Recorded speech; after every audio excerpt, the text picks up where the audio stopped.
I should have just sucked a coffee like I normally do. All right, we are live. What's up, everybody? We made it to the end of the week. Friday, May 10th. Oh, 14 gamer coming up.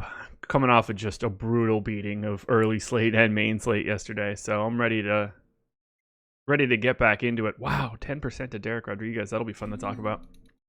Adam, what's going on? How was your Thursday? It was pretty bad. In line with every baseball slate I've played for the last 2 weeks. I tweeted out a screenshot of my recent graph, DFS graph. It's consistent, and we'll leave it at that. Yeah. I'm happy. Friday so far is Friday has been my best day of the season so far. So if you're into assigning randomness to your results, I'm just really good on Fridays. So that should be the Sean V take of the day. Fridays are better for me. Early slate Thursday has been my best spot, and that apparently is not sticky. So yeah, early slate yesterday, not so great for me. We had dude from Premium Slack knock down the beanball, so we're slowly at Osmo. We are slowly taking over that tournament on FanDuel. So shout out to Jeff for banging that one out. We've had quite a few people pick that one off over the first month of the season. Like to see our logos at the top. And if you want to be a part of Osmo.com, use the promo code MLB Strategy. You can get 50% off your first month with us. Any monthly package you choose, including packages with Fantasy Cruncher. All you have to do is enter MLB Strategy, one big word. You can get 50% off. Come join us in Slack. Come join us. Come check out all of our premium content, projections, rankings, ownership projections, articles. It's all the sports you could possibly think of. We've got it all. And then, as per usual, we are brought to you by Yahoo. Yahoo is the presenting sponsor of this show, of the Deeper Dive, and of the Early Bird podcast, which slipped my mind there for a second. I'm dropping the link into chat right now. If you want to sign up at Yahoo, go ahead and click that link. It will help us out tremendously. It won't change anything for you. You can use the promo code AWESOMO and get up to $30 in Yahoo Sports rewards points. Yahoo's got 10 max contests, lower management fees. Sometimes they run tournaments without any management fee. It's really the first place that you should be starting your day in DFS. I would fully expect you to have, and I mean this pretty much across the board, I would expect you to have better return on your investment at Yahoo than you would at any other site. You cannot beat it. We have ownership out already. We've got 14 games to go through. We've got a ton to talk about, so let's dive in. And we're starting with your Orioles, and it doesn't look great for them today. Well, maybe that's not right. It looks really good for the Angels. Yeah, it does. 4.4 run implied total for the O's, 5.6 for the Angels, 62% chance to win for those Angels. Dan Straley going for Baltimore, Trevor Cahill going for the Angels. I have no interest in either one of these guys, but did you go on some sort of like Trevor Cahill deep dive on the late night last night in Slack? Yeah, like midnight or something.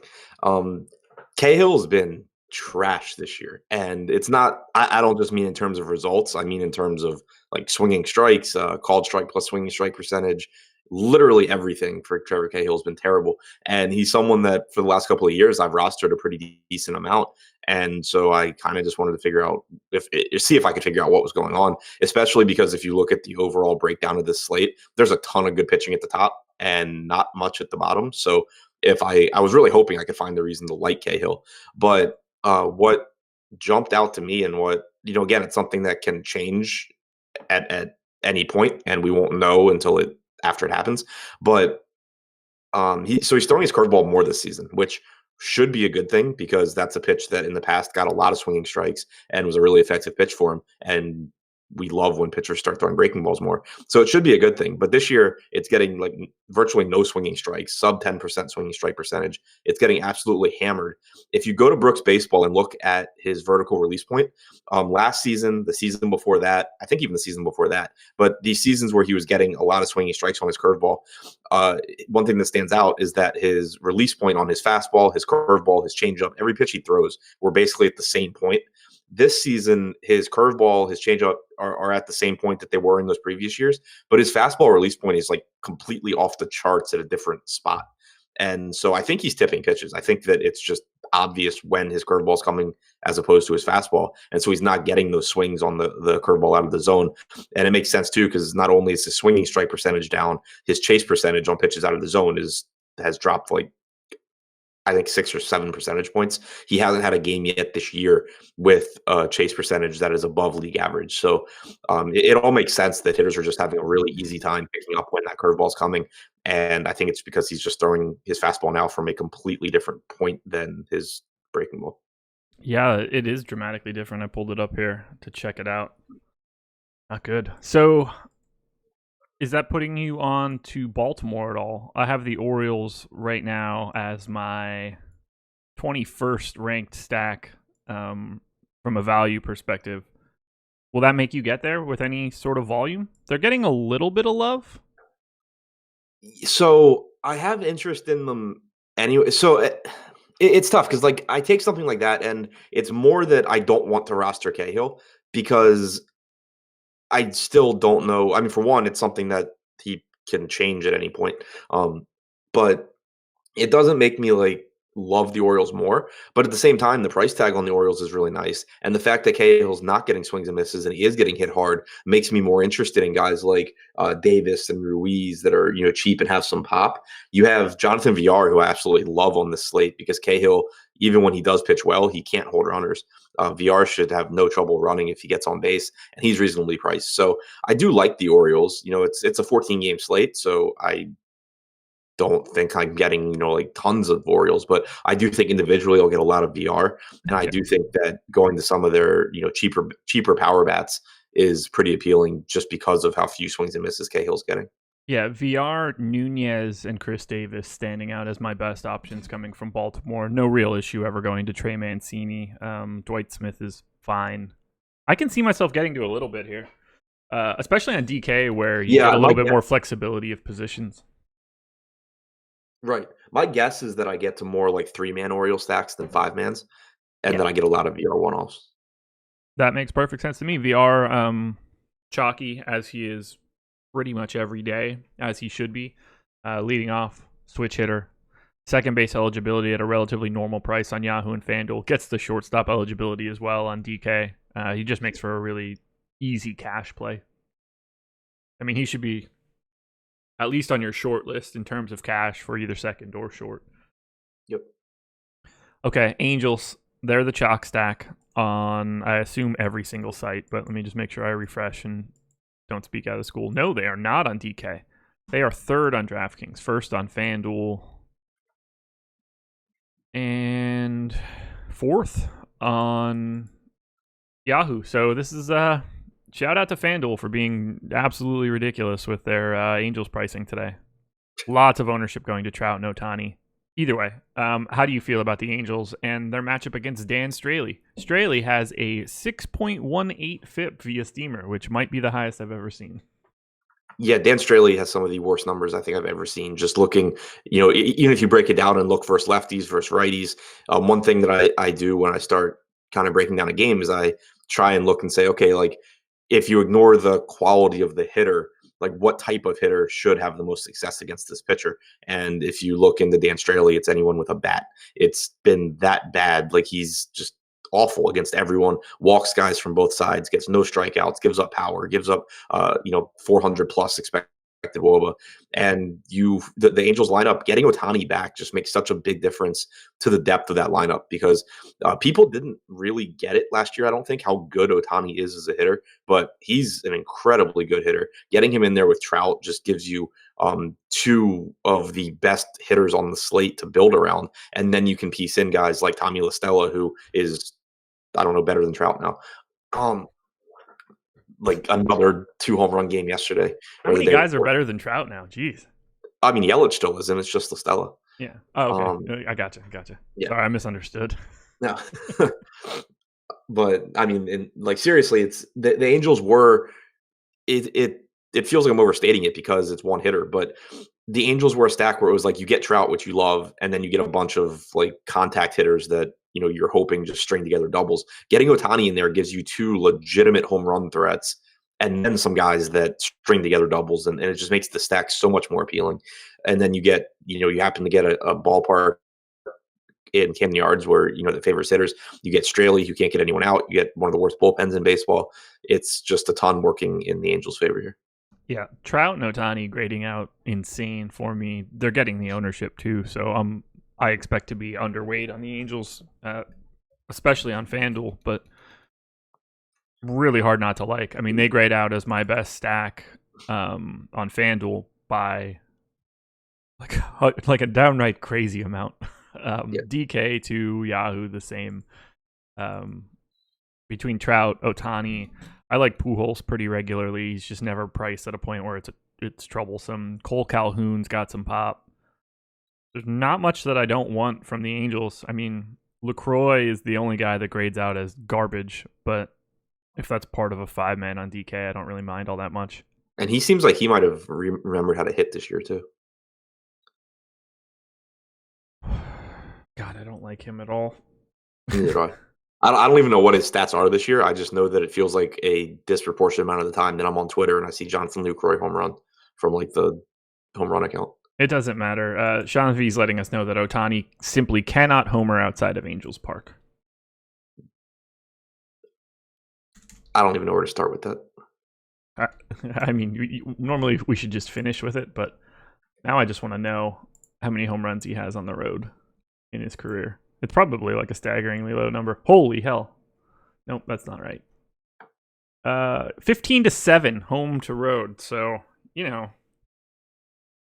like 5 different in, you look at just plate appearances. Is this real?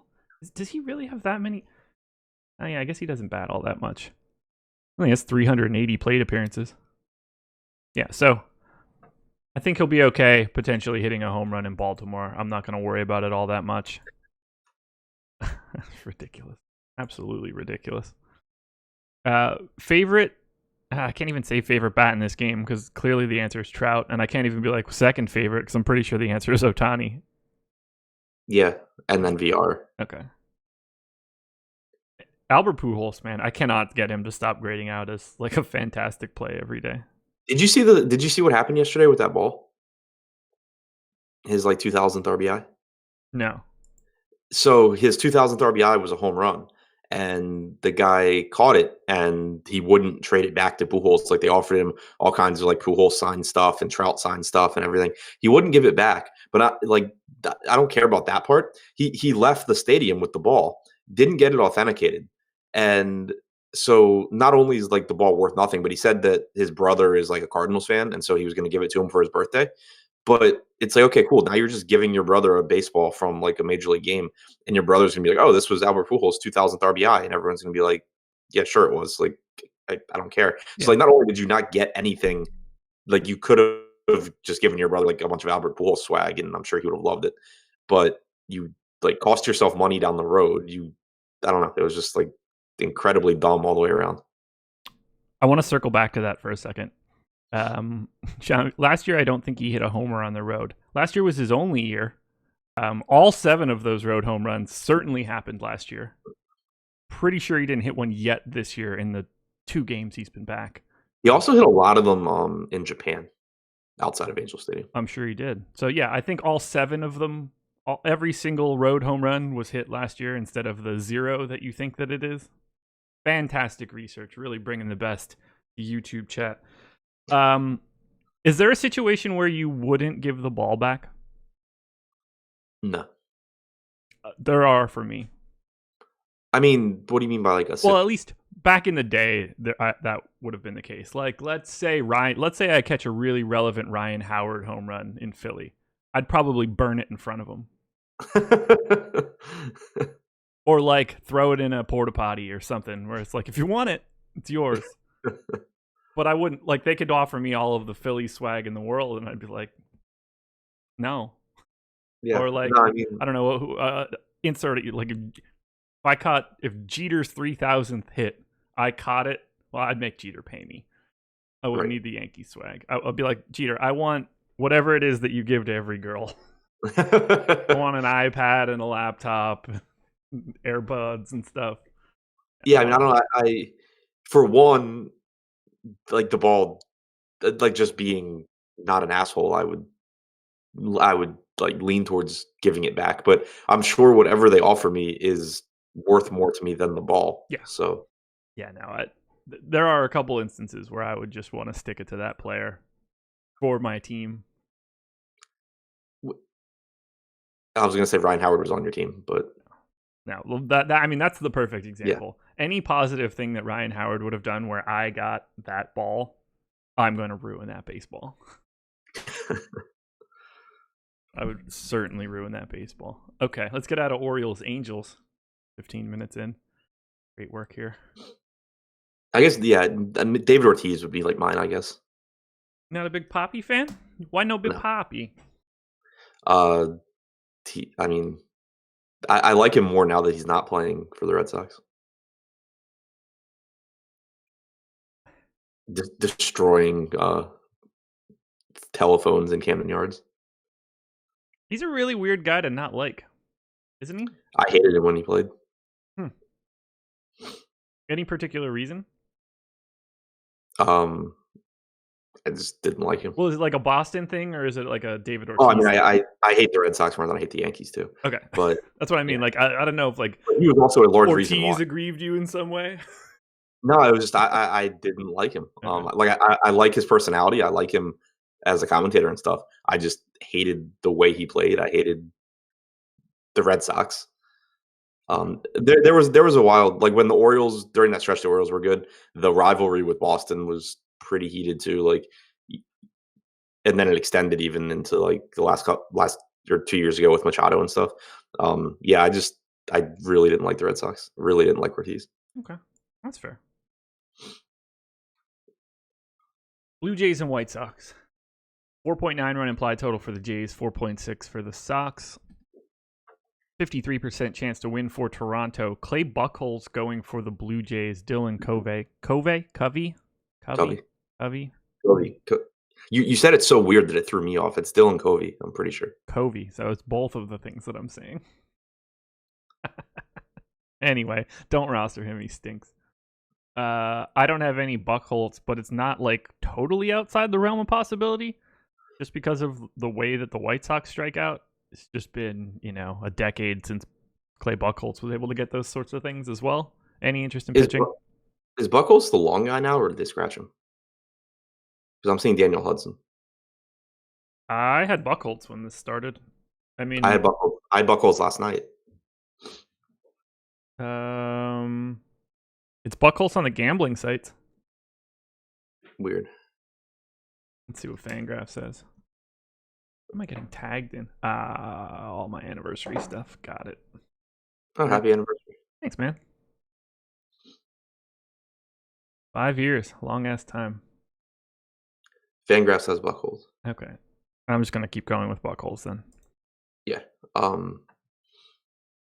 Yeah, he's not great. He's not terrible. It's kind of a scary matchup for him, though. I love the White Sox against guys that don't miss a lot of bats, which is clearly the case with Buchholz. Yeah. You have so much power on the White Sox. They just have contact issues. And Buchholz, going back to last year, is at a 10.2% swinging strike rate to righties, 9.5 to lefties. Since last year, he's done a pretty decent job limiting left-handed power, 198 expected ISO to righties. This year, expected ISO to both sides of the plate, well over 200. He's been really bad in his first few starts this year. Wellington Castillo, I think, is interesting on like DraftKings and Yahoo, since you need a catcher and he's really cheap. Yeah. He has power. That's really all you can ask for at the position. So the Blue Jays right now are the chalk stack on DK. They're second on FanDuel. The White Sox are middle of the pack for both of these. I have the White Sox as my sixth best stack on DraftKings and my third best stack on FanDuel. I'm going to have an overwhelming amount of the White Sox, especially if they're going completely unowned, which is what they're projecting. 6% to Yonder Alonso, 4% to Nicky Delmonico. Everybody else is at 1. I'm going to have 15 to 20 of all of these guys. Yeah, I mean, I like the White Sox. I don't know how much I'll get to just because there's 28 offenses. Sure. But I do like the spot. Like, I'm not scared of Buchholz. I love Moncada. Abreu's price tags come up on DraftKings, but you have Yonder Alonso at the same position for 3,700. Castillo, as I already mentioned. Delmonico is fine. Yeah, I mean, I think they are a high upside stack that goes completely overlooked here. Okay. Yeah, I'm excited about this. Well, I'm rarely ever excited about getting the White Sox because there's just so much swing and miss that sweating that ends up being like a really disgusting like Yeah. hate watch. Yeah. Blue Jays at the top of it though, like what am I missing? Because they don't grade. I mean, they're cheap. They're free on DraftKings, and Yeah. it's going to let you get two number one pitchers, and then an offense with a 5 implied run total against Dylan Covey. They are 15th for me, dollar for dollar. I will basically not have them. I'll have a lot of Smoke, Grichuk, and possibly Vlad. I think. I looked into how they hit against sinkers in Dylan Covey's velocity range. I can't say his name now. Like you said, it's so weird that I forgot how to say it. I don't ever know how to say it. I 100% was sure how to say it, and now I just don't know. But I love that Grichuk it's and my fault. Grichuk and Smoke were the two that really, in terms of expected WOBA and actual ISO, showed the ability to elevate the ball and drive it. So those two individually, I really like. And then the price tags on Vlad Guerrero, on Billy McKinney, are pretty appealing as well. Covey. Covey, okay. Per baseball reference. Everybody should just have to spell their names phonetically. That should just be the way that names are presented. Or we should just, I don't know, I'll have numbers. Yeah, I don't get it. I don't anticipate having much, if any, of the Blue Jays. I will happily be a different direction. Grichuk grades out not passably, well, but at 24% ownership. I mean, he's in the same spot he is every other day. Smoke looks fine. Vlad Guerrero looks a lot better on Yahoo at $9 than he does anywhere else. I don't need the Jays here. There are plenty of other options, and if they're going to get 13% of the aggregate ownership on a 28 team slate, I'm good.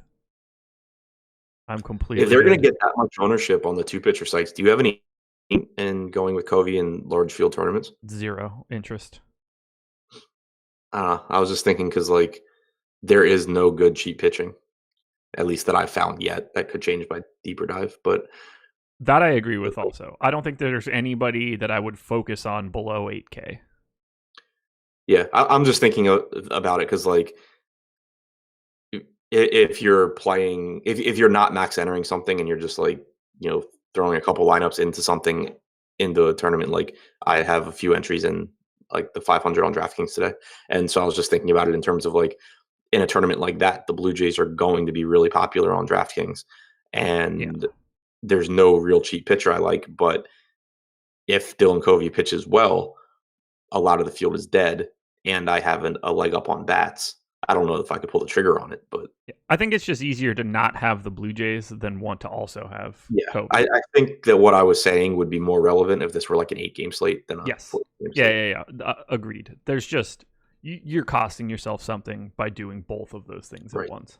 Probably. Look, like if you get 1 out of 150 or something, that's not what I'm talking about. But no one's going to have him. He's going to be completely unowned, especially if the Blue Jays are getting that much love. It's easier to go somewhere else. There's enough other cheap bats to find. Yeah, I agree. Favorite bat in this entire game? Smoke. Okay. I think the White Sox might end up being like my most owned stack. Just seeing how little everybody else has them, I know they're going to get dragged up crazy high. They run a crunch, actually. I'll do that next time I throw to you. Mets and Marlins. Mets 4-run implied total. Marlins 3. 62% chance to win for the Mets. Zach Wheeler going for New York. Pablo Lopez going for Miami. Wheeler looking pretty good. And ownership seems to be following him. He is the chalk pitcher on DK right now. He is the chalk pitcher on FanDuel, where he's priced the 6th most expensive guy. He is 5th on DK. Grades out as my 3rd best pitcher. Really hard to not like Wheeler. It's not a great strikeout matchup, but it is a great matchup in that the Marlins stink. So, how do you feel about Wheeler? I like him a lot. Not a great strikeout matchup, like you said, but working in his favor is that we know the Mets will let him go really deep into games, which is something that normally I don't focus on all that much when I'm looking at pitching. I obviously care more about strikeouts, but on this particular slate, I do think that's important because there are so many names at the top that can generate a lot of strikeouts. I think that really paying attention and making sure you're taking someone who, like Wheeler, can go, and is allowed to pretty consistently go, like 110 pitches if he's pitching well, compared to someone that, is going to hit 98 and come out of the game. That little bit can actually make a difference on a slate like this. But what I was kind of getting to there is the same thing we talked about with Kyle Hendricks the other day, that Miami's lack of strikeouts, but also lack of anyone who can hit a baseball, makes it so it's not a terrible trade-off, because even if they're putting the ball in play, which I think Wheeler will get enough strikeouts on his own anyway. Like he has really good stuff. But if Miami's putting the ball in play early in counts, it just makes it gives Wheeler a legitimate chance to go 8-9 innings of 0 or 1-run ball and make up some of those points by getting deeper into the game. So I still really like the spot for Wheeler right now. He's my second highest projected pitcher in terms of raw points. I do think that on this slate, for the most part, I will just kind of be staying away from pitcher ownership at the top. If anyone jumps out as a chalk play, there's more than enough spots to pivot to. But I do think that Wheeler is like the number one pitcher point per dollar. Yeah, Verlander and Wheeler are both in the high 30s. Odorizzi and Erod are in the low 20s. I don't know how one's happening, so we'll get there. Maeda is at 18, and then that's basically the extent of everybody. Castillo, Glasnow, Greinke, Herman, all in single digits. So I think we're gonna have a lot to talk about. Yeah. I'd play Wheeler in cash. He's almost certainly the best cash option on both sites. I mean, Verlander is fantastic. You can get an approximation of Verlander at quite a big savings, but any interest in Pablo Lopez? 8,100 on DraftKings. Not a ton. I think he's a good pitcher. He's just a little bit more expensive than I would like here. Yeah. Especially like outside of Miami too. Doesn't do him any favors. But yeah, I mean, he's good. He has a 12.5% swinging strike rate to lefties this year. An expected ISO below 100, facing a lineup where most of the dangerous hitters are left-handed. He's given up a bit more power to righties, but he's still getting swings and misses there. I mean, I think he's a pretty good pitcher. I think he has talent. I just don't know how much I'm getting to at 8,100 when I can, spend a little bit more money and get up to, like a Marquez or something like that. So I'm not upset about any Lopez that I get. I just don't think I'm like seeking him out. Yeah, I anticipate getting some. He's the highest graded pitcher from his salary all the way down, dollar for dollar for me. So I think that I get to him, but it's just not that it's not an exciting day to get Pablo Lopez at 8,100.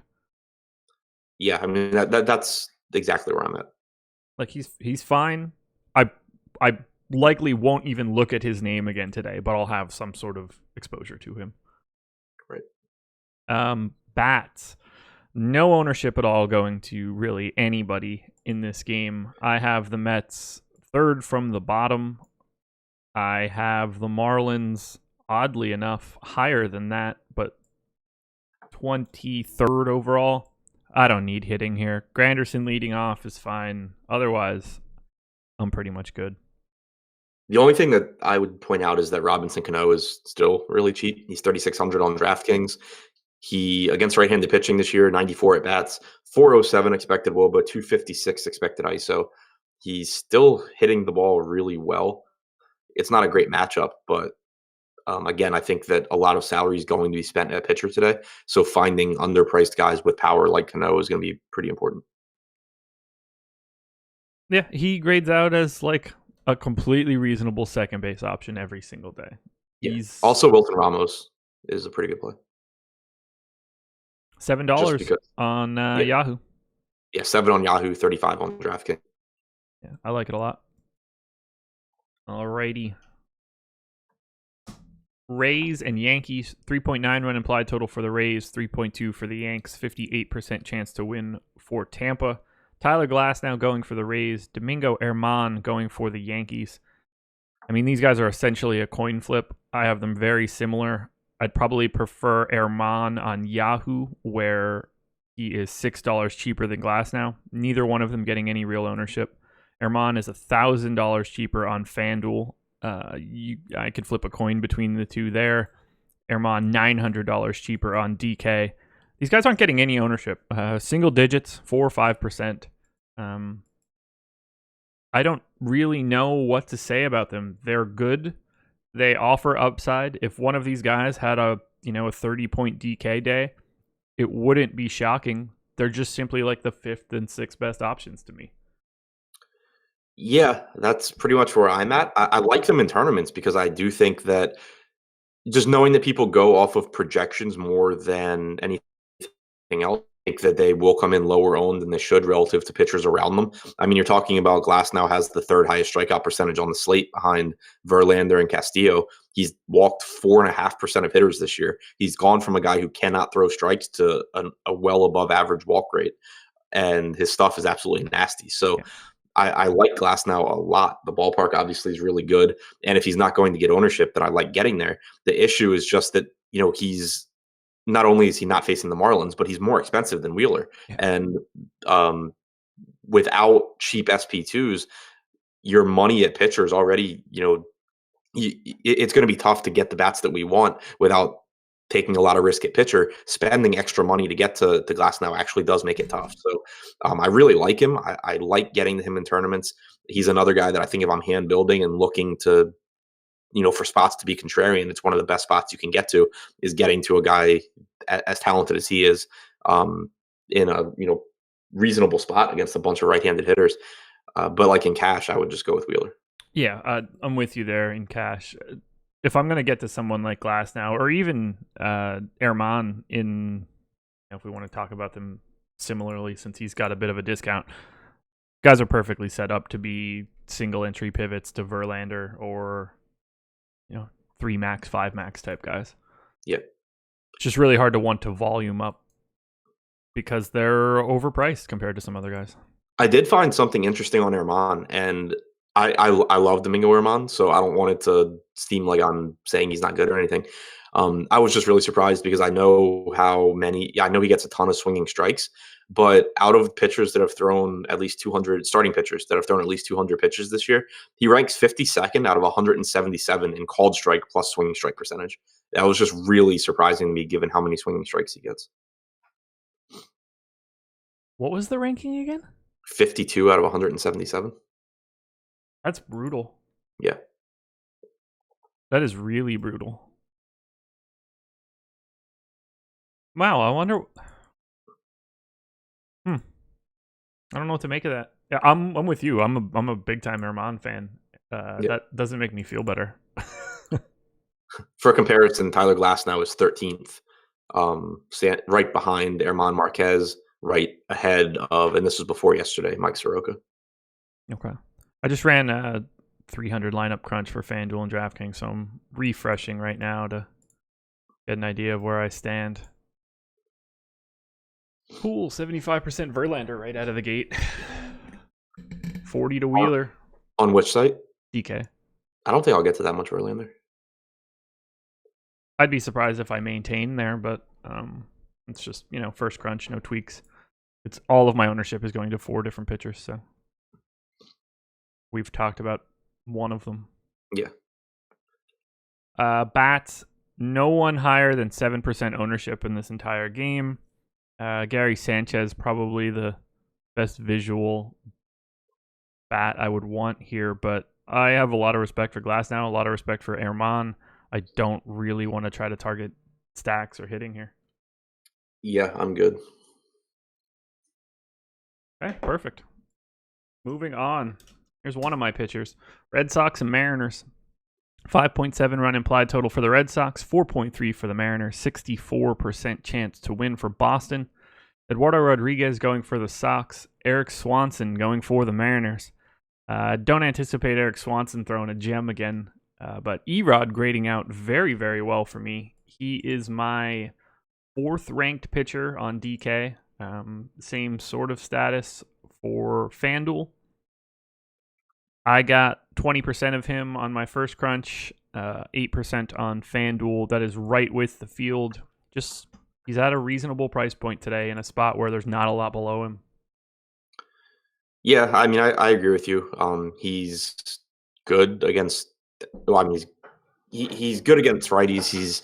He gets a lot of swings and misses. I'm a little scared about how much power Seattle has and the fact that they're playing in Boston. Like it's really easy to see Haniger or Santana or Encarnacion or someone, getting a hold of one and just 3-run home run over the monster, and Rodriguez is done. But like you said, there's just not a whole lot below him. I do have him slightly behind Odorizzi right now, just because of their matchups. But he's kind of like Pablo Lopez, where I'm not seeking him out. I would rather, I think, get to Herman Marquez for 300 more on DraftKings, but it's still a high upside spot, like a 12.8% swinging strike rate to righties, 25% strikeout percentage overall this season, not allowing much power at all so far to righties, a 107 expected ISO. So it's a good play. It's just a scary one, I think.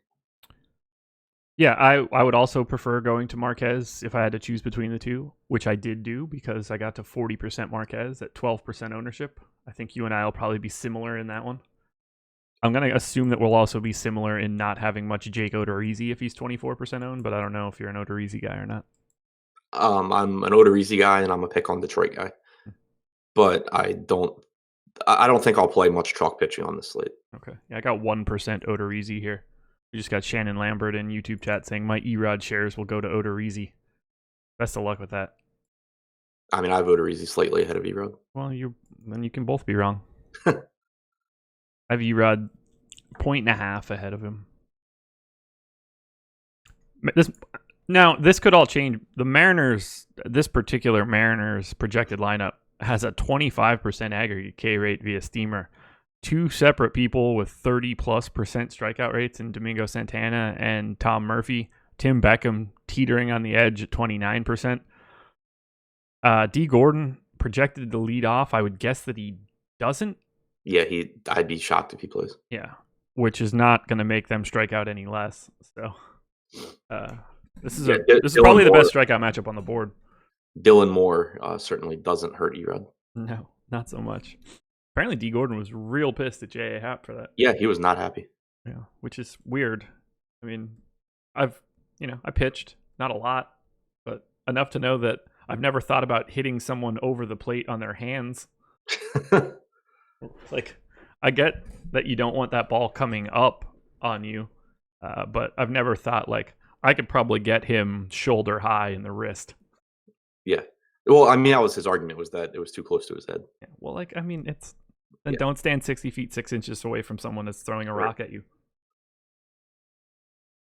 Like, I mean, it's going to happen. Yeah, seems like a weird time to throw at somebody's head. Yeah. Well, he wasn't saying that he was throwing at him. He was saying that he just clearly had no control of what he was throwing, and he should stop throwing it because it's dangerous. But I mean, I was watching the game, and I saw that Gordon was pissed, and I thought he was pissed because he probably broke his wrist. Yeah. There was nothing until I saw his quotes after the game that even crossed my mind about anything else that he could have been mad about. X Cossack nailed it. I forgot Josh is right every time, 100% of the time. Yeah, it's weird that you forgot that. You should really try to take notes better. You're here every day. You're learning nothing. Red Sox bats. I'm like relatively neutral to the field. We say this all the time. I have no problem ever getting to any Red Sox because there's so much talent in the lineup. But today doesn't seem like a day where I need to go crazy. What's their projected ownership at on DraftKings? 10% aggregate.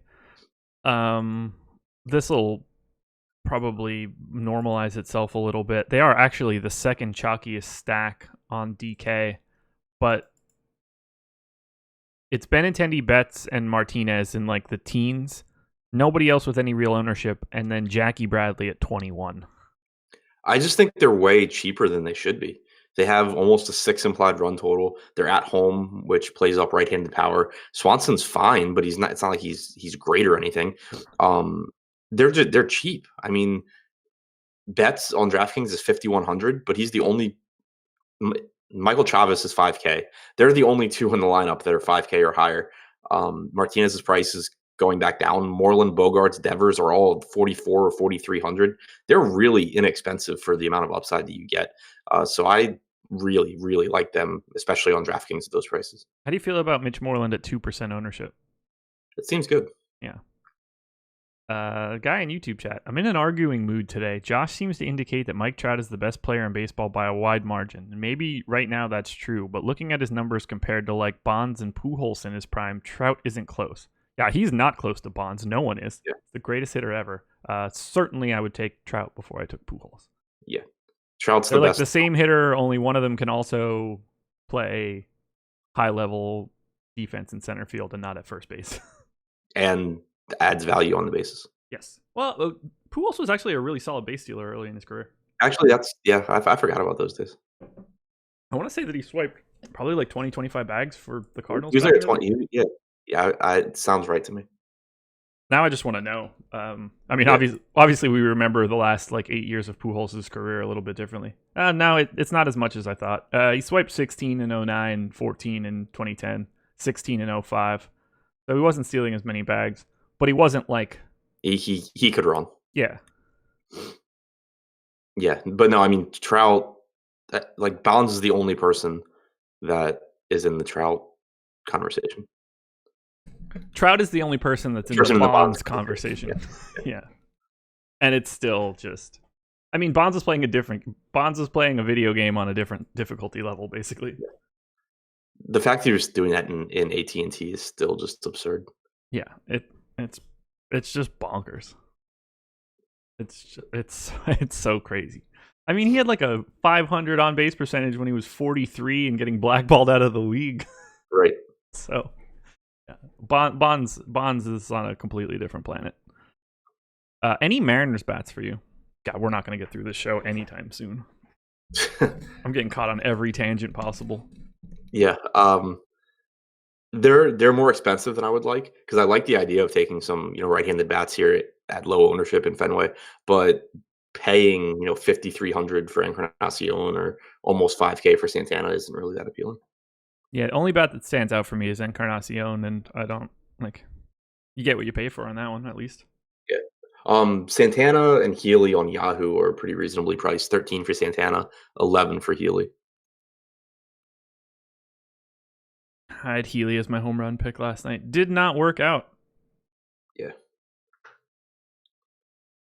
Alrighty. Astros and Rangers. 4.9 run implied total for the Astros. 3.1 for the Rangers.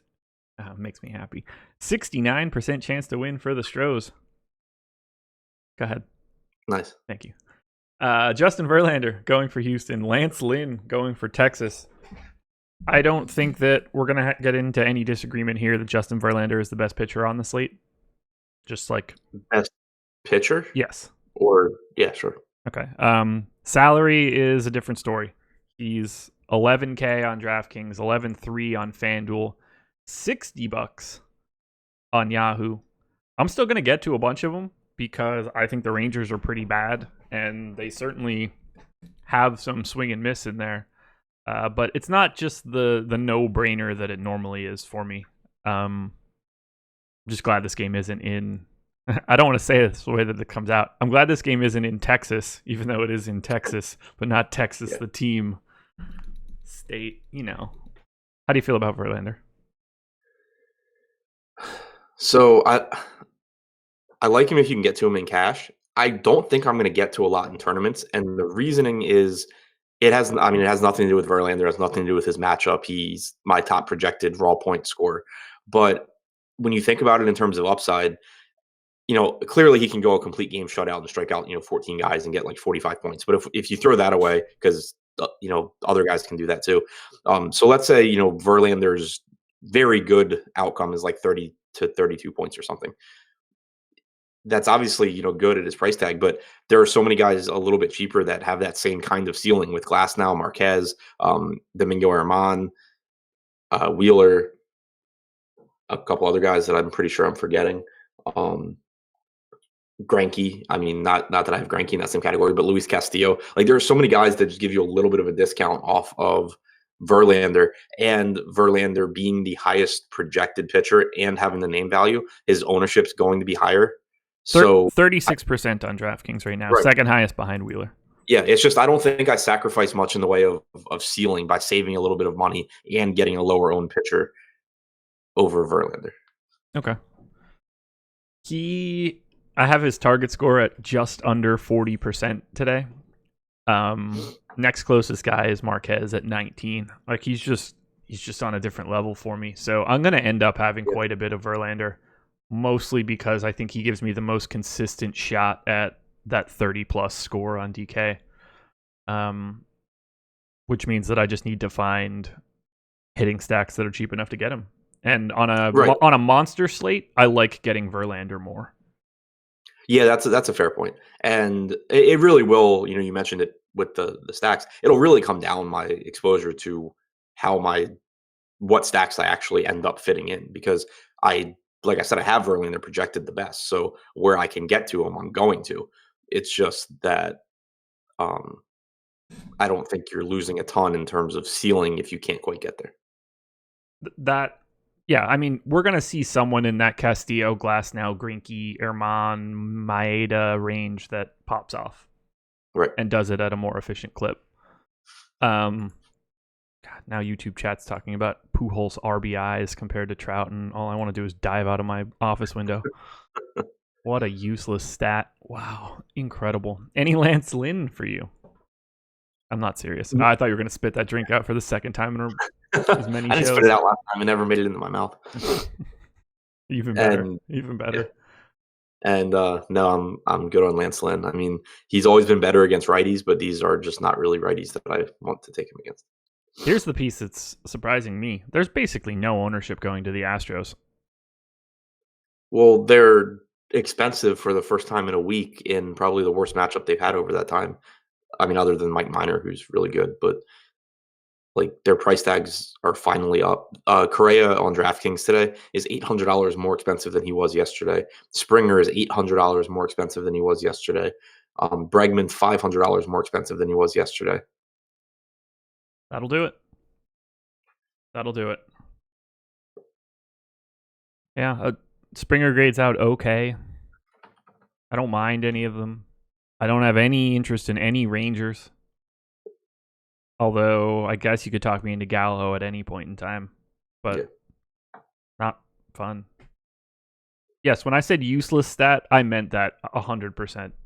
Every single piece of what came out of my mouth there was 100% true. RBIs are a completely useless stat to baseball. They provide zero value in telling you anything other than this guy swung the bat and someone else came in, which doesn't mean anything. Twins. I think we're good here, right? Yeah. This one I'm really interested in because I don't get it. Twins and Tigers. 5.2 run implied total for the Twins, 3.7 for the Tigers. 66% chance to win for Minnesota. Jake Odorizzi and his 24% ownership on DraftKings going for the Jakes. Tyson Ross going for Detroit. I don't care about Tyson Ross. Explain to me why Jake Odorizzi is getting 24% ownership at 8,800. I assume the answer is the Tigers, but go for it. It's, for one, the Tigers. Two, he has the fourth highest strikeout percentage on the slate this season at 26.5%. He has a 13.3% swinging strike percentage against righties this year, 14.9 against lefties, getting a ton of swings and misses to both, across the board. A lot of strikeouts in the Detroit lineup. Their implied run total is like half a run lower than Seattle's is. There's not a lot of the same things you said about Erod's price point obviously apply to Odorizzi, where there's not a lot cheaper than him that you'd like. It's just a good spot for him.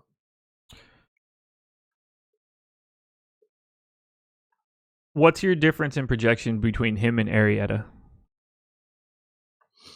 Because I'd rather have Arrieta, especially after seeing this ownership. Arrieta at 2% right now. Like almost 2.5 points. Okay. I have Arrieta with a higher target score percentage than Odorizzi. God, no. I mean, it's 0.3 of a percentage point, but That's interesting to me when one guy is at 24% ownership and the other one is at 2. Yeah. I don't get this. I can't even imagine what I would have to do to Odorizzi's projection to make 24% happen. I mean, he is more than half. Like I have Erod more than 50% above, or more than 100% above Odorizzi. I don't even think that Odorizzi is like all that bad. Decent K rate. I have him going relatively deep into the game. This will without question be my fade unless this line moves dramatically. Yeah, I mean, I don't think I get to 24%. I think that I get a pretty healthy amount, though. And then this should come as no surprise for anybody that's been listening to me talk baseball this season. I've got a ton of Tigers bats. What? Yeah. Oh, I know why. You didn't seem happy about that when I said it. I mean, I enjoy. I will. You know who I'm going to really enjoy? Castellanos. Candelario. Oh, yeah. Yeah, they're cheap, too. Yeah, like I have everybody in like the mid-teens range, and they're getting 1 to 5% ownership. So this is just a natural spot for me. If I'm not going to have a pitcher that is popular, I'm almost definitely going to be getting the hitters on the opposite side. And Odorizzi is the kind of guy that, like, we talked about this for. Who were we talking about? Wheeler. I don't know what you're about. Who was the who? No, it was Covey. You asked if I would want any Covey. This is kind of like the flip flop of that. In that, I don't think Odorizzi is good in general. Like regardless of price, regardless of ownership, Odorizzi isn't a guy that I have any problem taking people against. And when that kind of guy gets ownership, I'm like, it's almost a guarantee. Like I could have just looked at this immediately and said, "Oh my god, I'm going to get a lot of Tigers," just because that's sort of the recipe that my model puts together. We'll find out how well that goes. Go Tigers. It won't be fun, but I mean, I've got Candelario, so that's really all that matters. So where do you don't anticipate being like over the field on Odorizzi? I'm guessing somewhere in like the teens. Yeah, that would be my guess, somewhere around like 20%. Okay. Any interest in Twins bats? They're not getting much ownership. Yes, so they're expensive, and from an optimal standpoint, they aren't the best plays, but that drives down ownership, and I think it's a very, very high upside spot. You have Tyson Ross, who is not good at holding runners, is not good at getting out lefties, is not particularly good at pitching in general, and you have this Minnesota lineup that we've talked about all season long now that is pretty deep with guys that don't strike out, that have power, that have speed. You have only one left-handed pitch. That's the wrong bullpen. You have only one left-handed pitcher in the Tigers bullpen. So if he gets in trouble early, you're getting into some righties that aren't very good. The Tigers bullpen has the 6th worst xFIP in baseball this year. They've allowed the 2nd most home runs per 9 innings.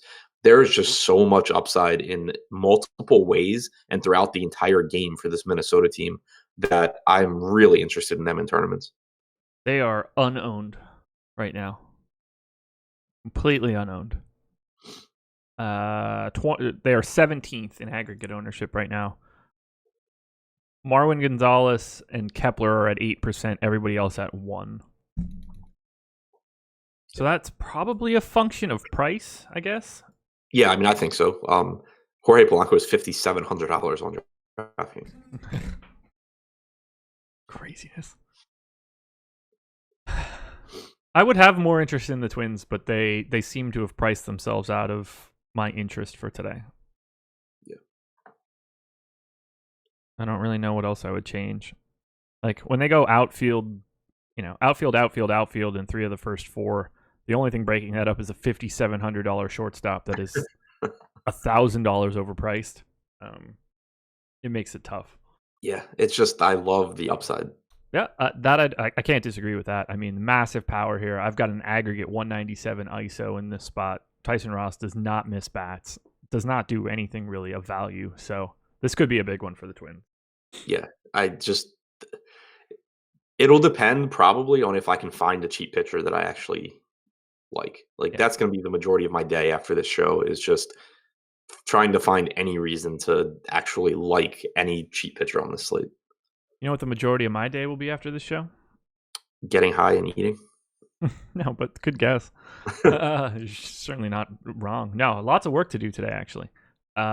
We will have the Awesemo Odds betting show coming up with Jordan and Ben immediately after this, 11:30. Jason Roslin will also be popping in to talk a little bit of PGA Championship. And then at 1 o'clock, myself and Jake Hari are going to do the Yahoo DFS strategy show. And we're going to have a special guest, the boss man, Alex Awesemo Baker, stopping by to talk a little Yahoo DFS. So if you're interested in playing at Yahoo, we're bringing the boss man on to talk a little bit about Yahoo strategy. So that is starting at 1 o'clock. That's what I'm doing for the rest of the day. And then live before lock, directly after your deeper dive. Perfect time for everybody to hit the like button and subscribe to the channel. Adam, what were you going to say? Nothing. Yeah, okay. Never mind. To the Cardinals we go, and you don't spell it with a semicolon in the center of it. 4.6 run implied total for the Cards, 3.9 for the Pirates, 58% chance to win for St. Louis. Adam Wainwright going for the Cardinals. I feel like Adam Wainwright is 75 years old. Trevor Williams going for the Pirates. He's like that dude that is at a college for what feels like 12 years. Chris Duhon for Duke. I think he was Scotty Reynolds. There you go. Okay. I felt like Duhon was the point guard immediately after Bobby Hurley and then all the way up until right now. Yeah.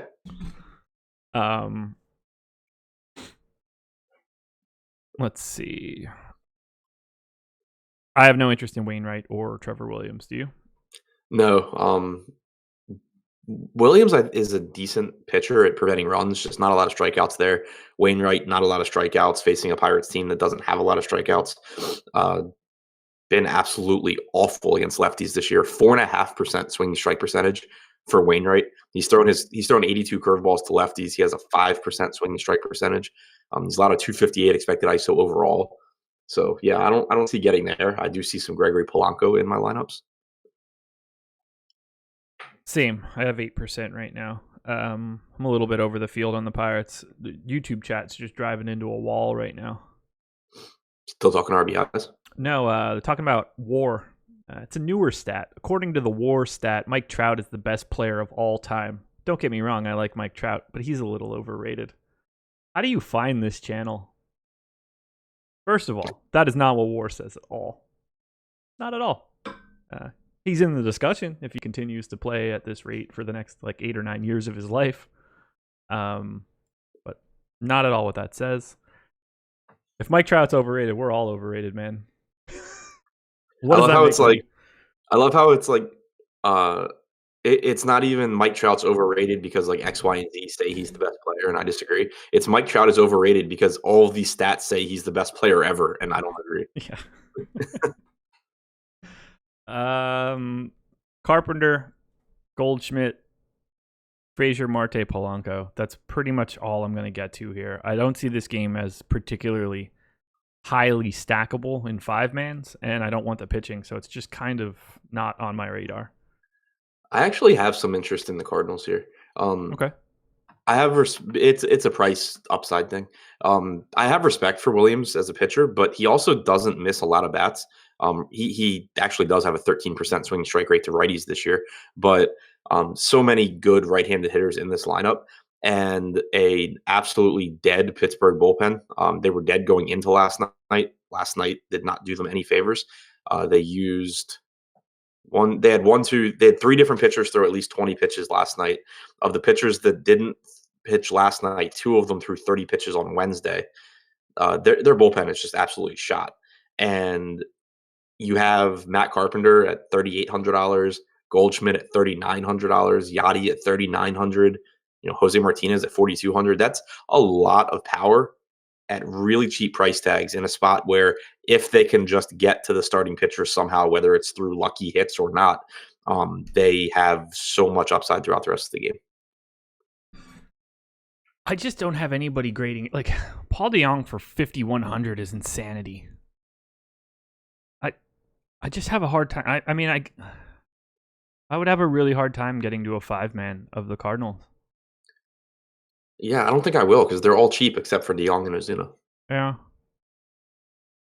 I'm much more likely to get like Carpenter, Goldschmidt, Molina than anything else from this team.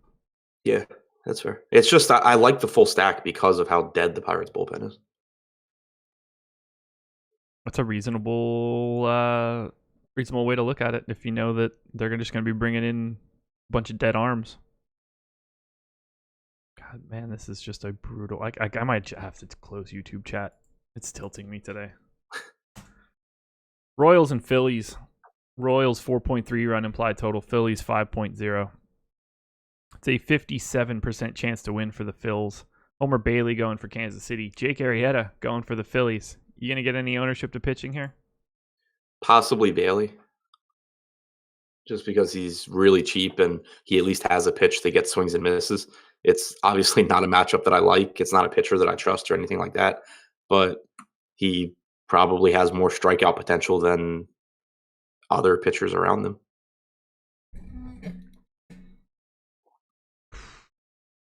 It's not like a ringing endorsement or anything. It's just I got the 2% Bailey. yeah, I expect to have some cheap pitching on the slate, so it has to come from somewhere.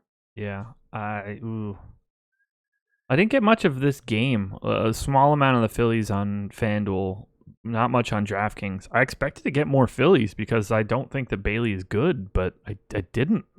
Yeah, plus it's a not very good Kansas City bullpen behind them. Yeah, if this game were in Philly, it'd probably be a little bit different. Yeah, I was thinking that too. We've already, I've already mentioned that I think that Arrieta and Odorizzi are similar today. Now thinking about it and looking at it, I feel significantly better with what I said. I would much rather have Jake Arrieta in a large field tournament than Odorizzi if they are separated by 24-2 in ownership. Yeah, I don't know. I kind of like the Kansas City bats, except for how expensive they are. I mean, you're talking about a pitcher in Arrieta, but I don't really want to pay the price tags for Kansas City. Yeah, I mean, 3 guys above 5K on DraftKings. Like, I like Merrifield. DraftKings pricing is really tough. DraftKings what? Pricing today is really tough. It really is. It's another reason why Toronto is going to get so much ownership. I didn't get to any Royals. Well, I got 3% Martin Maldonado. Yeah. Which I wish didn't happen. Sure. All right, this one will be fun for us. Rockies and Padres. 5.6 run implied total for the Rockies, 4.4 for the Padres. 61% chance to win for Colorado. Herman Marquez going for the Rockies. Eric Lauer going for San Diego. Marquez, $48 on Yahoo, $7,900 on FanDuel, $9,100 on DK. Marquez is my number 2 pitcher on this slate on all sites. I don't care that it's in Coors. There's just a sea of right-handed bats from San Diego. I have 3 times the field of Marquez on FanDuel. I have 3.5 times the field on DK. He's going to be my most owned pitcher relative to the field. Talk to me about Marquez. Yeah, he's the guy that I want to pivot to from Odorizzi. Obviously, I prefer this game being Petco compared to Coors, but I think the price tag is appropriate. I don't think that if this game were in Petco, Marquez on DraftKings would be $9,100 against a Padres team that strikes out either first or second most against right-handed pitching this year. Marquez has not had the best start to the season, but he still has a 3.33 xFIP. He's still struck out about 25% of hitters. He's only walking 5.7%. He ranks 12th out of 177 starters in called strike plus swinging strike percentage. Basically he's between Glasnow and Morton, just behind Castillo and Carrasco. I mean, the pitchers ahead of him, with the exception of Derek Holland, so it's Blake Snell, Strasburg, Scherzer, Cole, Boyd, Sale, Caleb Smith, Carrasco, Luis Castillo, Charlie Morton, and Derek Holland are the pitchers ahead of Marquez in that stat. Clearly in very, very good company there. And obviously is tougher to pitch in because the outfield's so big and more balls fall in, but that doesn't matter if you're striking guys out. And he has great strikeout stuff, and the Padres strike out a lot. I think there's a pretty clear path to a big game for Marquez here. Only thing I would disagree with from what you said was I'd rather it be in San Diego, because I think I'd rather it be in Colorado. I mean, it keeps the ownership down. Yeah. Yeah, if he's going to be 8% owned on FanDuel, where he is the 11th most expensive pitcher, just keep that game in course. Yeah, no, I mean, I Lost the agree scent. there. I just meant projection was. Oh yeah, for sure. Oh yeah, he's going to project massively higher in Petco than he would in Colorado. Yeah, I can't get enough of this dude today. yeah. And looking at my early projections, I don't have him very high, and that's going to change because I'm going to make sure that it changes. But it makes me happy whenever I look at that. Whenever there's a pitcher that I know I like, and the projections I'm looking at don't have him high, it makes me happy because I know that it makes me more confident that most people aren't going there. The good news is it can't go any worse than Coors pitching did yesterday. That is true. It can't go any worse than most pitchers I've rostered recently. Oh, okay. So yeah, I mean, just over the last few slates, like, um, not my highest owned guys, but like my primary like secondary pitchers have McHugh. been Joe Musgrove, Oh. Holland, Freeland, McHugh. I think Sonny Gray. I ended up not getting that much. I had like 18%, but still Sonny Gray. Yeah, like it's just been a nightmare of those guys. Make sure you let me know who you're on before we lock. Herman Marquez.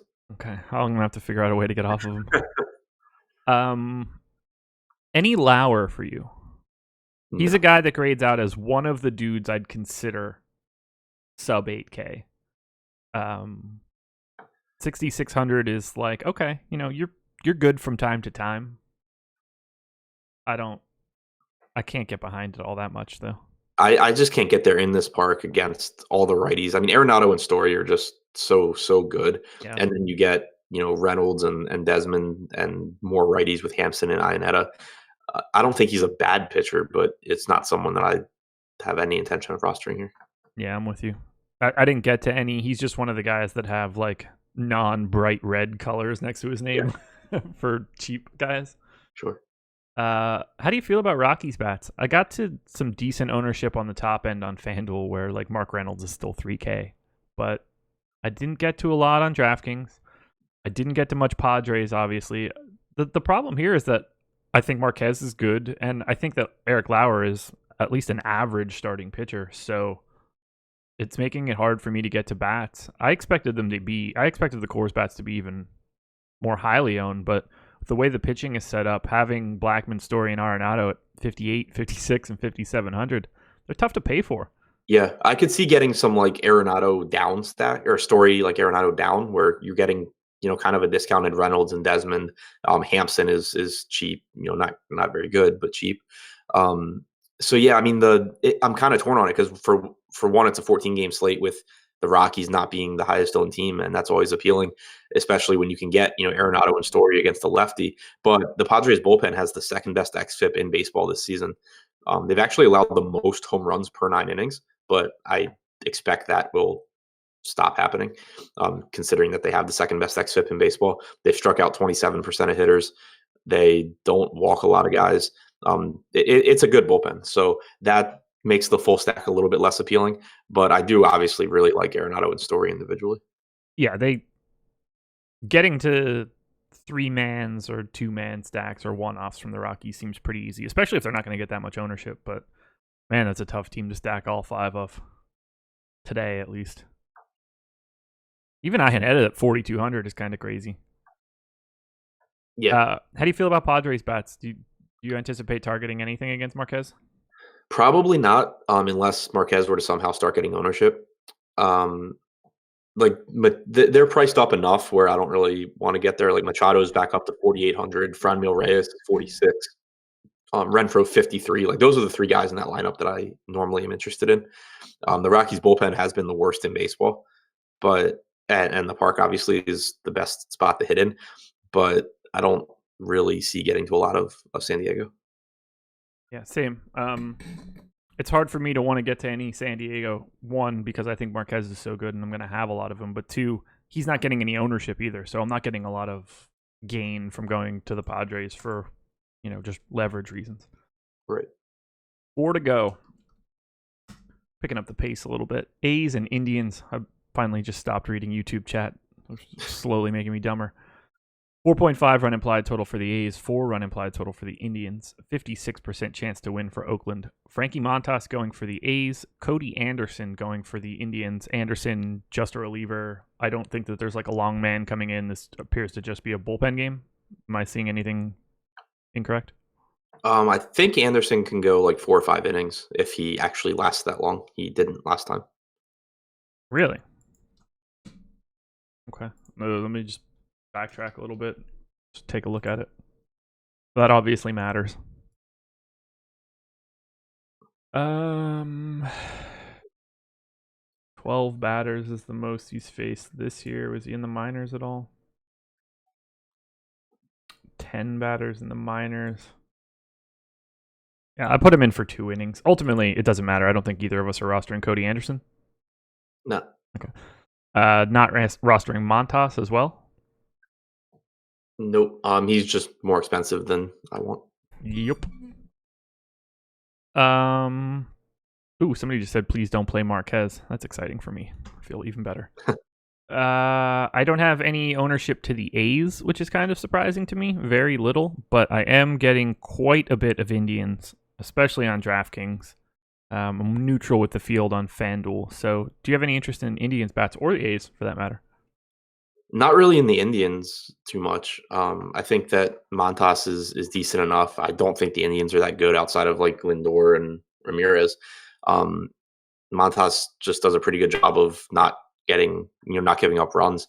153 expected ISO to lefties this year, 105 to righties. I do have interest in Oakland though, just because there's so much power in that lineup. The problem is that we're gonna have to deal with Chris Davis potentially not being in the lineup, which obviously weakens them, or being in the lineup but clearly playing hurt based on the fact that over the last week he's been in the lineup and then scratched and then in the lineup and taken out halfway through a game. So you have issues there, but there's just so much cheap power with guys like Piscotty, Olsen, who may or may not have power right now, depending on if you believe that Hammett Bones stat power or not. I do, but Chapman, Profar, like these guys all have power. Anderson's not good. Indians bullpen's middle of the pack. I think that they're a reasonable pivot, like price wise and upside wise to the Blue Jays. Okay. I get that, and they're pretty reasonably priced. I'm a little surprised I didn't get to more. It's the Oakland Park really just nerfs a lot of stuff for me. Most of my exposure to the Indians was in Lindor, Kipnis, and Ramirez.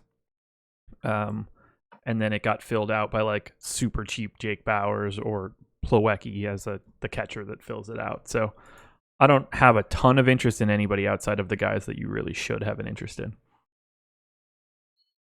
Yeah, that's fine. Yeah. Diamondbacks and Braves. D-backs 4.5 run implied total. Braves 4.1. 55% chance to win for Arizona. Zach Greinke going for the Diamondbacks. Julio Teheran going for Atlanta. I did not get to either pitcher outside of a small 1% amount to Greinke. Greinke grades out pretty well, significantly better than Teheran for sure. I think Greinke's just a little too expensive. I have him pretty massively behind Zach Wheeler. He's in the same boat really as Glasnow or Luis Castillo, Domingo Herman, Kenta Maeda. I have a hard time sifting through all of those guys. Does Greinke stand out to you? No. Best pitchers umpire in baseball in this game, but still not really getting to pitching here. I respect Atlanta's offense. It's mostly that I just don't want to pay close to $10K for Greinke when he's more expensive than Herman or Marquez or Maeda. And for Teheran, a lineup that has a pretty decent amount of lefties, especially at the top with Dyson, Escobar, and Peralta, probably batting 1 through 3. I'm not getting to a lot of hitting, but I don't think I'm getting to much pitching either. Any Teheran? I missed everything you said until Teheran. The only other word before that was any. Oh, I don't think I'm getting to anything. Okay, I agree, and I don't have any of the hitting here. Me neither. Yeah, it's just it's not my spot. So, lots of places to go for pitching and hitting today. I don't see this being one of them. Okay. Dodgers and Nats. 4.6 run implied total for the Dodgers, 3.4 for the Nats. It's a 64% chance to win for the Dodgers. Kenta Maeda going for LA. Anibal Sanchez going for Washington. I got to a little bit of Maeda, 7%. He's actually getting some love at 18% ownership. I'd have a hard time doing that just because of how many guys I think grade out very similarly to him.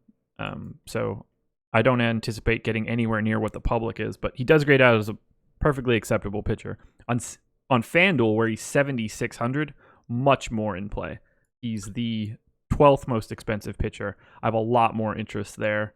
No interest whatsoever in Anibal Sanchez, but talk to me about Maeda.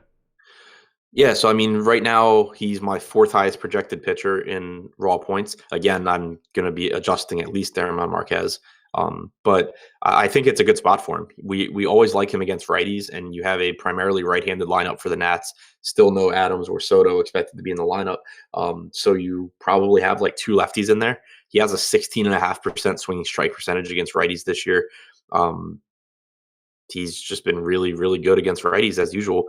And the price tag on FanDuel, like you said, is really nice. But on the other sites, it's perfectly reasonable as well. I expect to get, probably around the field of Maeda here. Sanchez, though, it's obviously a really tough matchup, but he is someone I definitely think that I might be able to talk myself onto by lock. I definitely think that I might be able to talk myself into Sanchez. What a ringing endorsement of Anibal Sanchez coming for today. By the way, I got 3% of them, so I wouldn't be surprised at all if I'm able to talk myself into getting there as like my cheap SP2. Yeah, I have shares of him and Trevor Cahill right now. That's like sort of the 2 dudes in that range. So I mean, against lefties this year, he has thrown his splitter 26% of the time with a 20% swinging strike percentage. He's allowed a 137 expected ISO. He has a 12.5% swinging strike percentage overall against lefties. He can get in a ton of trouble against the Dodgers, but I think he probably has more strikeout upside than anyone around them. I would agree. He has the highest strikeout projection for me of anybody below Pablo Lopez at like anybody less than 8K. Yeah. I don't have much in the way of bats from the Dodgers side, just neutral with the field on FanDuel, very little on DraftKings. Muncy into the 2-hole. That's not bad. 4,900 for a first baseman, second baseman. Whatever. Nats, though. I got a lot of Nats on DraftKings. Why? Maeda's ownership for one, up to 18%. So that's pulling me in that direction a little bit. They're cheap, 2, and they are unowned. So like, I have 10% Eaton. He projects for 1. I have 10% Robles. Same story, 1. I've got a little bit of Rendon, 1% ownership. I basically have everybody in like the 10 to 13% range, and nobody else is higher than like 4%. So yeah. I'll always have some interest in something like that where, the pitcher on the opposite side getting a little bit of love. The hitting is completely unowned. They're not fun, but they're easy to roster from a price perspective. That's just one where I need to hope that like that becomes the late night hammer. Not a lot of volume, but I'll take it. Yeah, it's fine. Yeah, it's not like I would advocate for it. That is, getting to the Nats is much more of a model decision based on leverage to my numbers than it is like I think the Nats grade out well, because they are the 11th ranked stack for me. No one would look at the data and be like, that's going to be the one I get a lot of. Right. It's just it's a function of construction. So that's why I would never recommend just like grabbing people's settings or something and trying to recreate what they do. Everything is a piece of everything else. Right. Final game, Giants and Reds. 3.3 run implied total for the Giants, 4.2 for the Reds, 60% chance to win for Cincinnati. Derek Rodriguez going for the Giants, Luis Castillo going for the Reds. Rodriguez, 10% expected ownership on DK right now. Only 5% on DraftKings going to Luis Castillo. I got a little bit of Derek Rodriguez, less than the public. I didn't get to any Luis Castillo, probably because he's the second most expensive pitcher on DraftKings and third on FanDuel. I like the guy. He grades out well. It's going to be really hard for me. There's just too many dudes similar to him that I would much rather just like save the extra 1,000. I mean, if he's projected for 5% ownership and Verlander's at 35, I'll take Castillo in San Francisco. He has identical strikeout percentage to Verlander this year. Walk percentage is higher, but the upside clearly is there. Better xFIP than Verlander so far. And again, just pitching in San Francisco against this Giants team, he's always had really, really good stuff. And this year, he finally has been able to command his pitches, so he doesn't get absolutely blown up by lefties. He in the past has given up power to lefties. So far this year, a .07 expected ISO, 30% swinging strike rate on his changeup to left-handed hitters. You're going to get probably 4 at the top of this lineup for San Francisco. He's just been absolutely amazing this season, and if he's not going to be owned, I really, really want to get there in this park. I don't even have anything to like disagree with. My only concern is that even like excluding salary, he's my 5th highest ceiling pitcher. So that just makes it really difficult to get to when I'll have 3 of those 5 below him in salary. That's really the problem is Wheeler, Marquez, and Erod for me, not necessarily Castillo. Yeah, I mean he's my 3rd highest projected pitcher right now, Okay. Behind Verlander and Wheeler. I can't disagree with it. I think it's a solid take. He grades out really well. As far as Rodriguez, he's my best point per dollar pitcher below Pablo Lopez. So whatever. It's not a pitcher that I love. It is a park that I love. It's a price tag that's perfectly fine. There's no confidence there. I don't think he's a great pitcher. I don't think he's a terrible pitcher. I don't think the Reds are a great offense to take pitching against because I expect them to produce more going forward than they have to this point. I think their hitters are just more talented than that. And they have guys in this lineup that are tough to strike out. But this park just does so much to limit offense that, and Rodriguez is cheap enough, like 6,300. It's really not hard to see anyone in AT&T against like an average offense just putting up 14, 15 points. That's very true. Look, I'll get to a little bit of Rodriguez. I've mentioned a couple guys. Buchholz, Cahill, Sanchez, Lauer, Derek Rodriguez, all looking like guys that I can be okay with having a couple shares of in 150 under 8K, but it's really just ugly from 8K down. We don't have that guy that's just like, okay, this is the pay down option. Right. But there are so many good bats on this slate. There really are. Their pricing is this might be the most interesting price slate of the season. Yeah. Any interest in Giants bats or Reds bats? I got to a little bit of like Votto and Puig, but this is not my cup of tea from an offense perspective. I got nothing. Yeah, I don't blame you.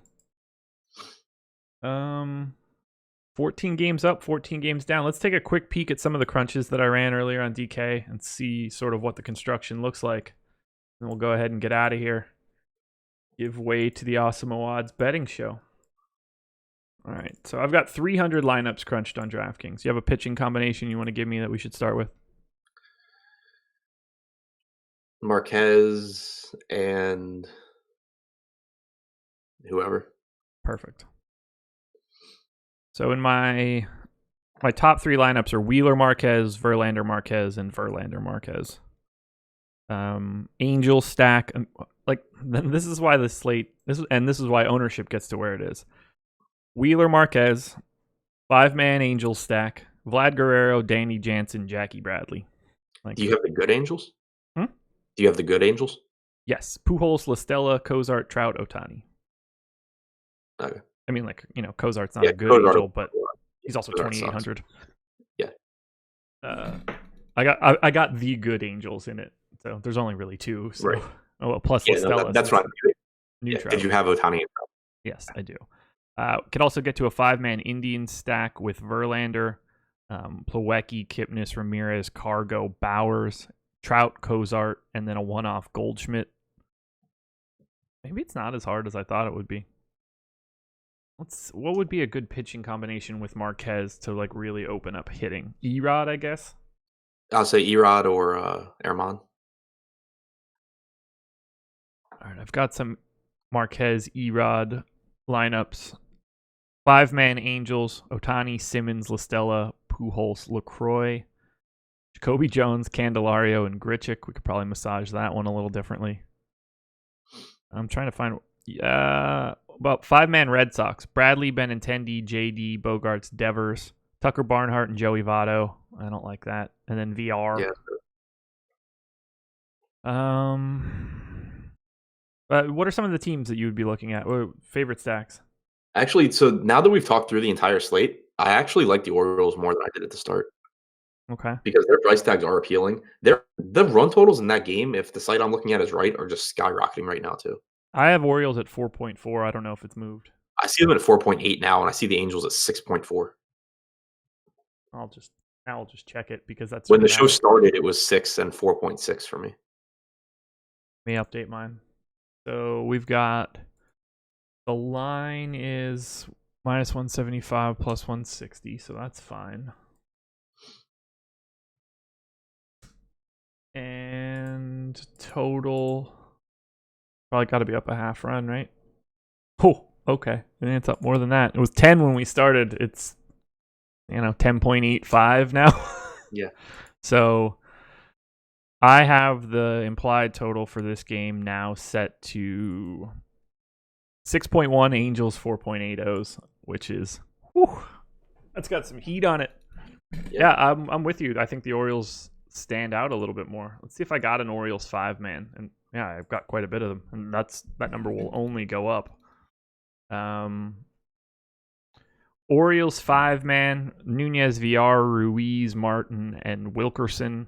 That's kind of gross, but you get Trout, Otani, Wellington, Castillo, Verlander, and Anibal Sanchez. You can do pretty much anything if you want the Orioles. Martin will steal. Yeah. I mean, he won't get on base, but if he does, he'll steal. Verlander and Marquez, 5-man Orioles. JD Martinez, Jackie Bradley, Chris Davis. I like Davis. Yeah. A lot of Jackie Bradley one-offs coming in these scenarios. Yeah. That's what gets sorted out of most of these lineups.